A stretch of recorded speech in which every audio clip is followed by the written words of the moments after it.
Let's be real. As a dungeon master, you want to create challenges that your players will talk about for years.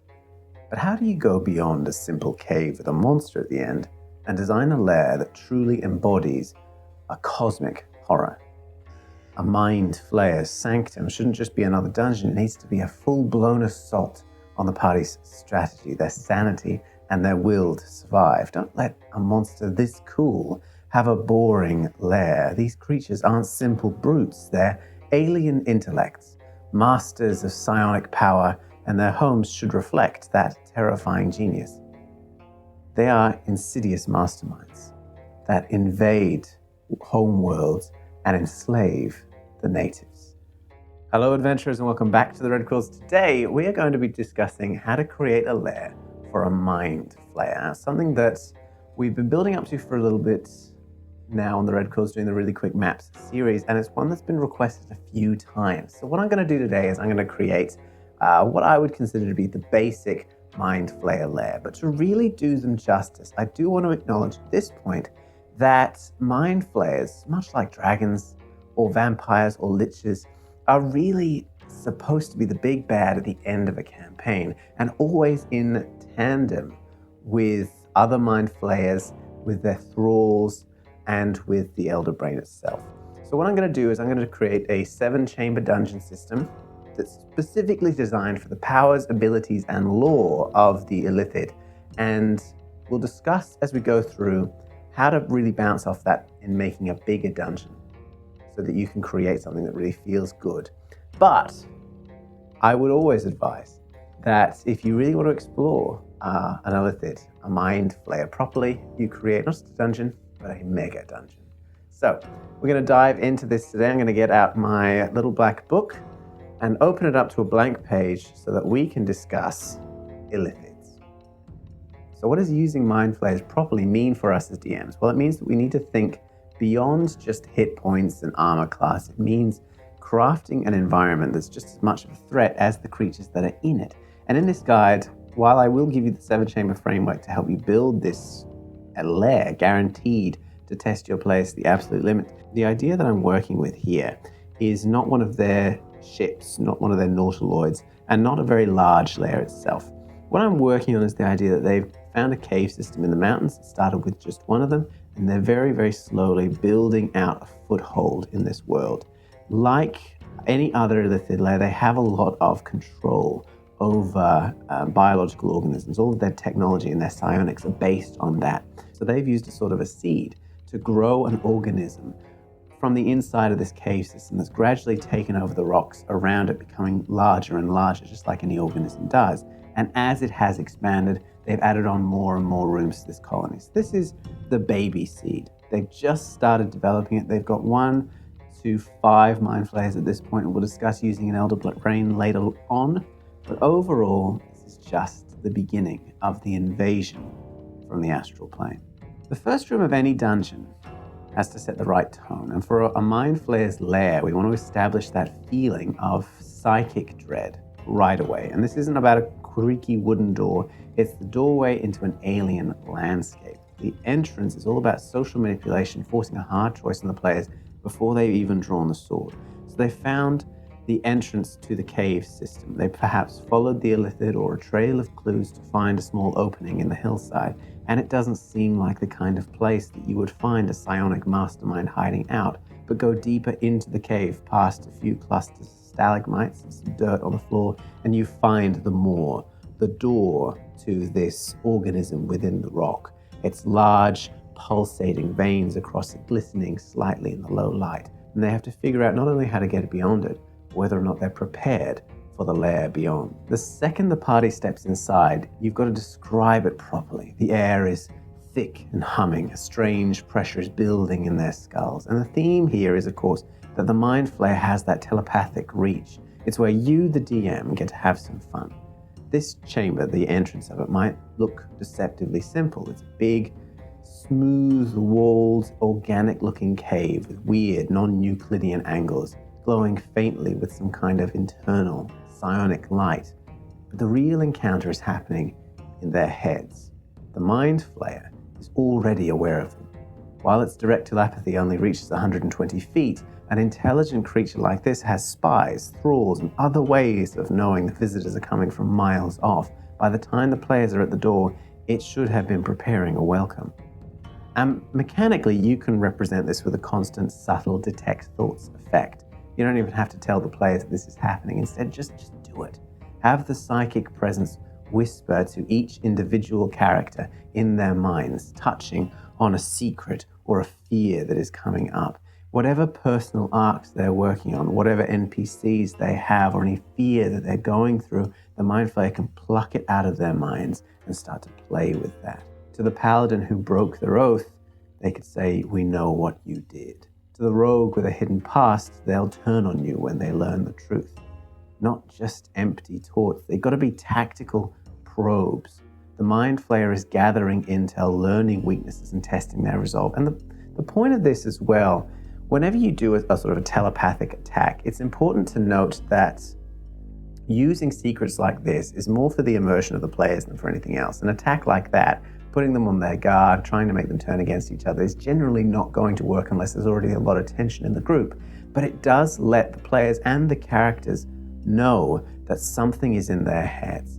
Then that allows you to lay the groundwork later on for the other telepathic thoughts that are happening, for the wisdom saves, for the intelligence saves, for the brain drains, and that kind of thing. And that forces a choice. Do they try to talk back to it? Do they open their minds even further to its influence? And that could lead to a tense social encounter, a dangerous negotiation with a creature that thinks of them as cattle. Do they try to power through, stealing their minds, getting ready for a fight, or they try to be stealthy, masking their thoughts to slip past this initial psychic security? And every path should have consequences. Patrolling the area are the first guards. Enthralled people. Don't just make them zombies. Describe them as people with dead eyes and faint tear tracks, their minds scooped out. They might ignore the party at first, just performing bizarre, repetitive tasks, and they only turn hostile if the party attacks or if the Mindflayer gives the order. And this room isn't supposed to test their damage output. Again, this is just the aesthetics. Whenever you create a dungeon, the first thing that you want to do is set the tone for the players so they know what to expect, what genre this story is going to be. And in this case, we're going for psychological and body horror, and we really want to dig into that.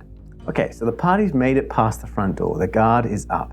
They're expecting the Mindflayer to pop out of the shadows in a second, and we're going to give them something a little bit more insidious than that. The second chamber is pure trap encounter, designed to punish recklessness and reward players who are methodical and careful. A Mindflayer's defenses aren't crude pits and swinging blades. They are extensions of its own mind. So consider a long cavern or a deceptively empty room where the air just crackles with energy. Set the scene with strange crystalline nodes embedded in the walls, pulsing with a soft purple light. Psionic sigils are etched into the floor, not glowing brightly, but just so subtly that they almost blend in with the stone. And the design is a clue in itself. It screams danger to anyone who's paying attention.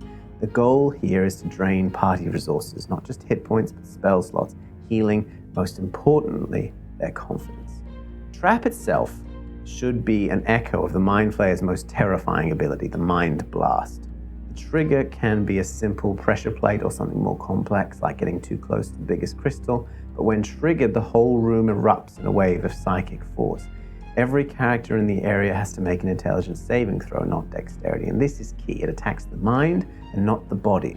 On a failed save, they take a big chunk of psychic damage and are stunned for 1 minute, just like the real deal.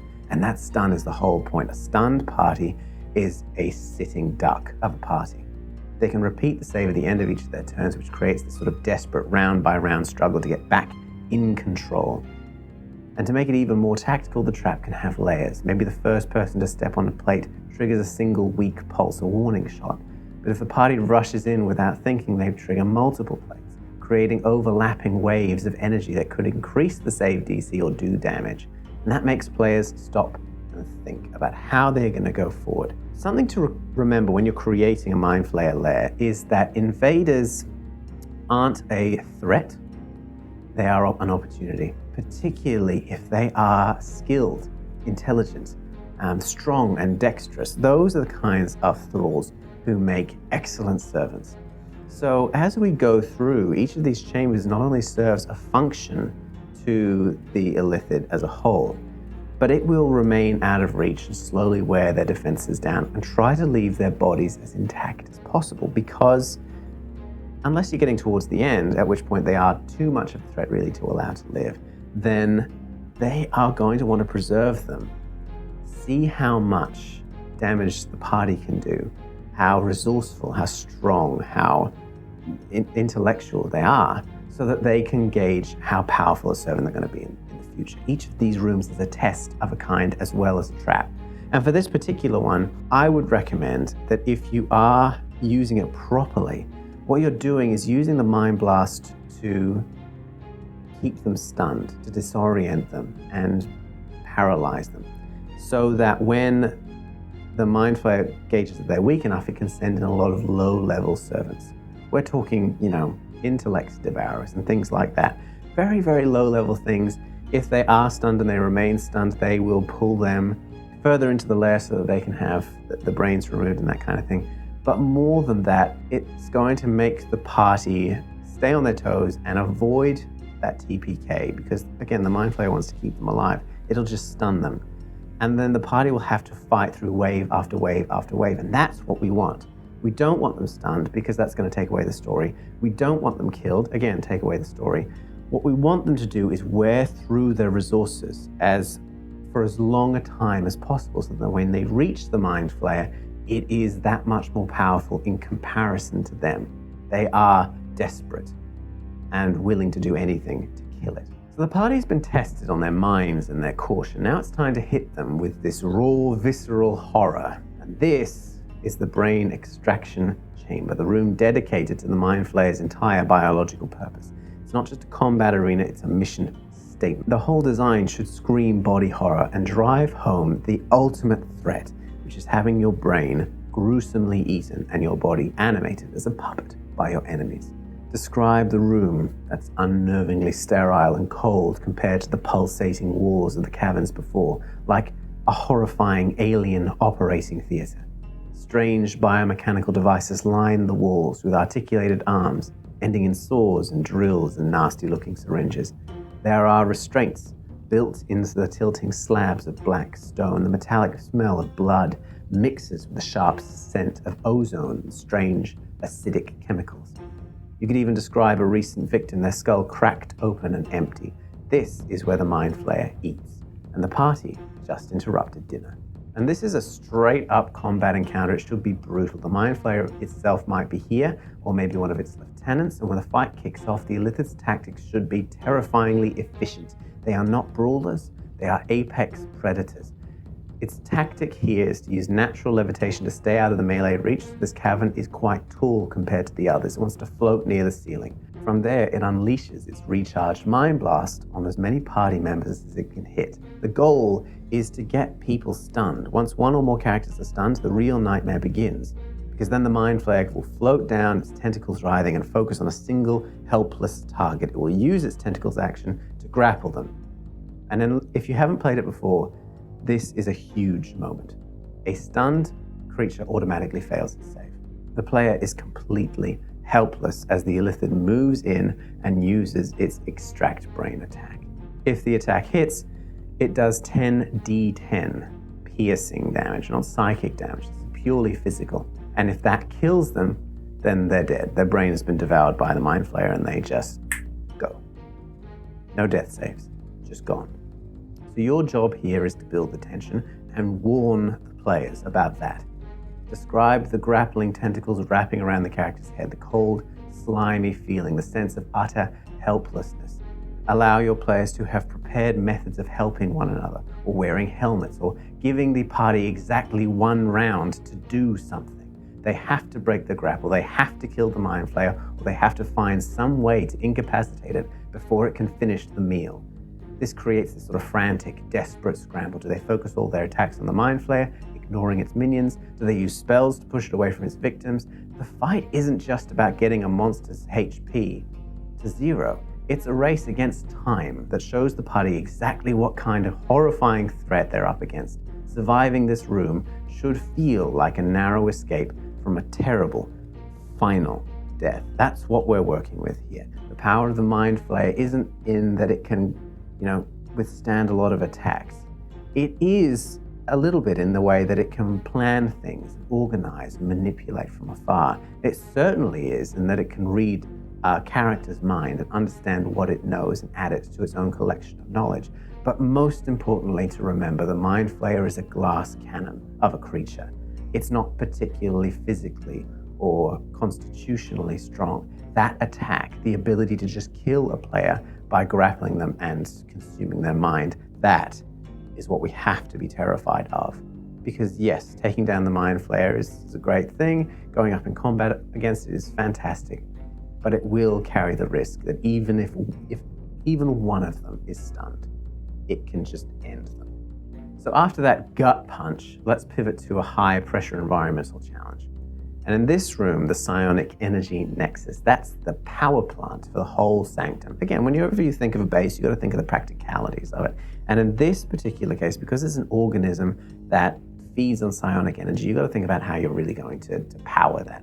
The illithids will, consume the brains of the creatures that they come across, and that will sustain them. But how does the organism of the lair itself survive? So what we're using here is a large crystal that's been harvested from the astral plane. The larger the creature becomes, the larger the crystal becomes, and it gives off these waves of psionic energy. The air is so thick with power that it'll make their teeth ache and their hair stand on end. Unstable arcs of psychic energy leap from the central nexus to conduits along the walls, like tiny lightning storms. The whole room feels like it's about to collapse into pure thought. And the challenge is to get through or stabilize this room without being torn apart by the raw power. This isn't a traditional trap with a trigger. The entire room is a hazard. Just being inside it might require a saving throw every round to resist the psychic feedback. The mechanics should be a mix of risk and reward. The party might need to cross the room to get to the exit, but the direct path leads through the most intense energy fields. The core of the encounter is a puzzle under pressure. Maybe the Nexus is becoming unstable and the party has a limited number of rounds to stabilize it before it melts down in a massive psychic explosion. Stabilizing it could require a series of coordinated skill checks, an Arcana check to understand the energy flow, a sleight of hand or thieves' tools check to tweak the delicate conduits, maybe a strength check to shove the heavy crystalline switch into place. Every action is taken whilst the room is lashing out. If you want the mechanics for how to do a trap like that, I would suggest Xanathar's Guide to Everything if you're using D&D 5e. And success here should feel meaningful. If the party stabilizes the Nexus, they should get a temporary psionic gift, like resistance to psychic damage for the next hour. More importantly, their success could directly affect the rest of the lair. A stable Nexus might shut down all of the remaining psionic traps or open the door to the final boss room, or it could simply remove the lair actions from the Mindflayer in the final fight. That's something as well that is a particular option. And beyond the Nexus, there are two chambers, one on each side, both leading to the same location. First, on the left, is the Thrall Barracks. The party has proven that they are cautious, tough, and smart, and now it's time to challenge their morals. In the Thrall Barracks, this is the tragic part of the Mindflayer's existence. It has total control over other sentient beings. This chamber is a mix of combat and tough choices. It's designed to make them question the real cost of victory here. This isn't just a room with a bunch of monsters. You've got to describe the large, grim hall filled with cages, psychic dampening fields that make you feel sick, the miserable people inside them. These are the Mindflayer's thralls. Humans, goblins, maybe even more exotic creatures, all captured, mentally broken. They aren't just mindless servants at this point. Show flickers of who they used to be. A warrior might be clutching a broken holy symbol. A mother might be humming a disjointed lullaby to their child. They are slaves, and you should present their situation as tragedies. And the encounter here is a sort of a 1-2 punch. First is the combat. The room is guarded by more than just the broken thralls. The intellect devourers might be lurking. A particularly nasty trick is to have the intellect devourer hiding inside the skull of a seemingly harmless thrall. It bursts out when the party gets too close, and that creates sort of the mimic paranoia that you can have in other dungeons as well. You're never certain when a shuffling body, apparently harmless, is going to have an intellect devourer burst out of the back of its cranium. That's fun too, if you like that kind of thing. Again, don't scar them too much. But secondly is the choice. The players will quickly realize that many of these thralls are victims, and can they be saved? And this is your moment, DM, to present them a truly tough choice. Maybe a thrall in a rare moment of clarity begs the party to end them, to free them from the mental prison. Or maybe the players find out that a powerful psychic blast could sever the Mindflayer's control, but it might kill all of the thralls in the process. This is a real dilemma. The players cut down the thralls without mercy to get to their objective, which is a smart tactical move, but morally pretty dark. Do they try to use non-lethal damage, burning resources, taking risks to spare them? Do they try to free them? Freeing them could be a double-edged sword. Some might be grateful and help the party, while others could be too broken to help them, becoming unpredictable hazards, even betraying them, their loyalty to their masters, still burned too deep. And there's no easy answer here. It's about whatever genre you really kind of go for in your campaigns. If you go for dark stuff, then that's fantastic. If you go for more lighthearted stuff, temper this room a little bit. But it is important to know that this is a big part of the culture of Mindflayers. Their ability to rule over and enslave other sentient creatures as well. So you do want to have at least some part of this explorable for your players. So after you get through the barracks, or after you've come through the energy nexus, either one, they both lead to the Sanctum Lock, which is just a basic puzzle really that will allow you into the brain pool beyond, which we'll talk about in a minute. But in the Sanctum Lock, it is the Mindflayer's way of keeping itself or the Elder Brain, depending on how high level you want to make this encounter, safe. So in this particular case, it could be any kind of psychically embedded riddle. Now I have put here 5 large crystals, each of them with different sigils on them. You have to have picked up clues from the rest of the layer in order to let it in. It's basically just a password activated door. But you could have things like psychic obstacle courses projected by the Elder Brain through the door. They have to make a series of checks in order to overpower it psychically. Or they could have to use thralls to get through the door. Only something without a brain can open the door. And so they have to go back and get the thralls from barracks or figure out another way to get through there using the puppets that the Mindflayer has created. Whatever you want to do there, I think it's important to have it locked and to give them one last challenge of intellect before you allow them to face the final boss. And this is it. Every challenge, every trap, every moral compromise has led to this moment. The final chamber holds the heart of the colony, the ultimate psionic mastermind. In this case, I've placed an Elder Brain here. But if you've got a lower level party, then 1, even 2 or 3 Mindflayers could be enough. But this isn't just a boss fight. This is the whole show, the confrontation with a being of godlike intellect and terrifying power. The chamber itself needs to be epic and horrifying. Forget a simple square room. This is the center of the organism, a huge cavern where the line between creature and environment is blurred. The Elder Brain isn't just sitting in a pool, it is the pool. Describe a massive saltwater-filled brine pool. The brain inside is colossal. Its pulsating mass, filling most of the basin. Tendrils, both psychic and physical, snake out from the brain and plug into the very walls of the chamber, making the entire room an extension of its body. The air is a thick soup of telepathic thoughts, the collective consciousness of 1,000 minds that it has consumed.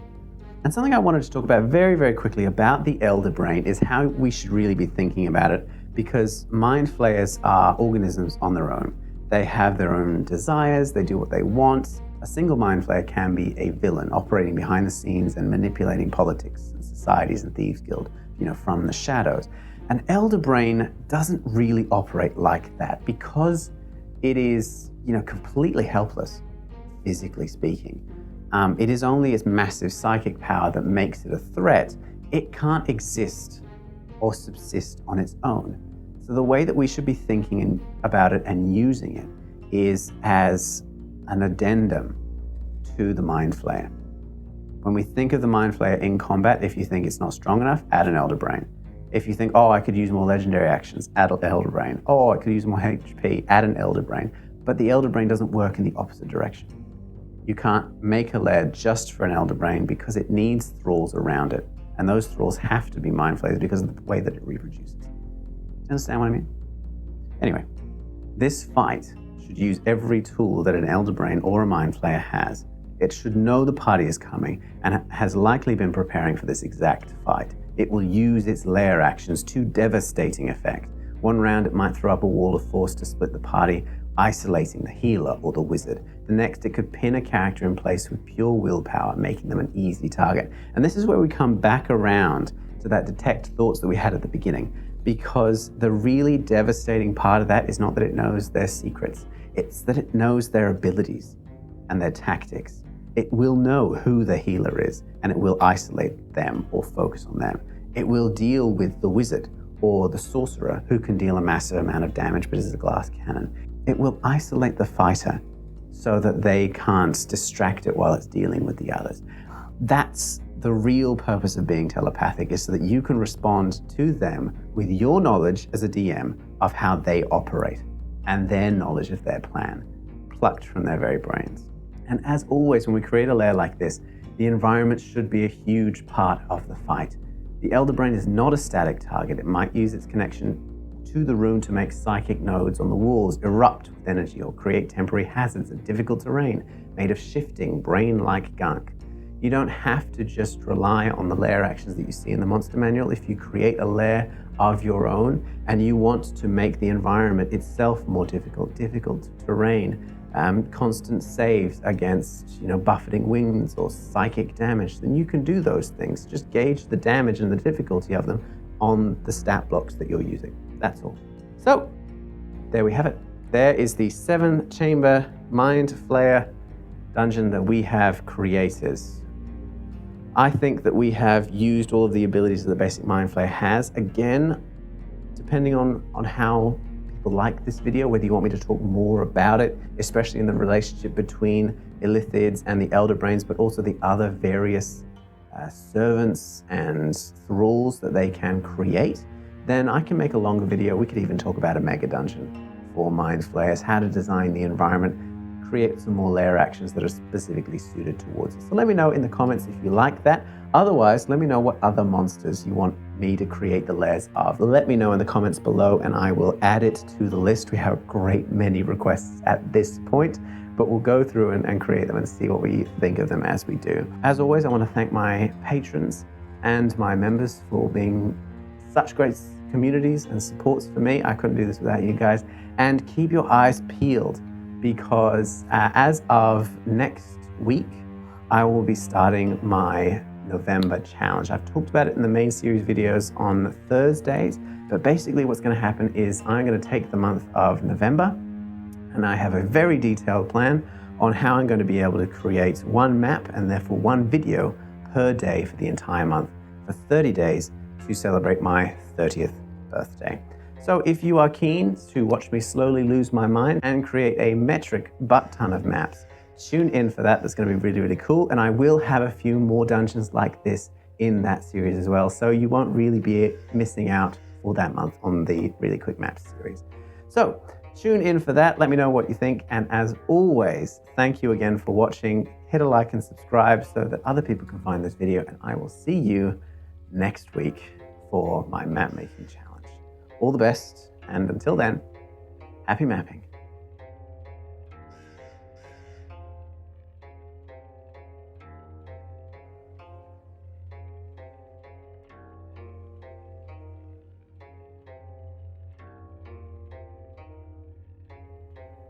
I think that was all right. How long is that video?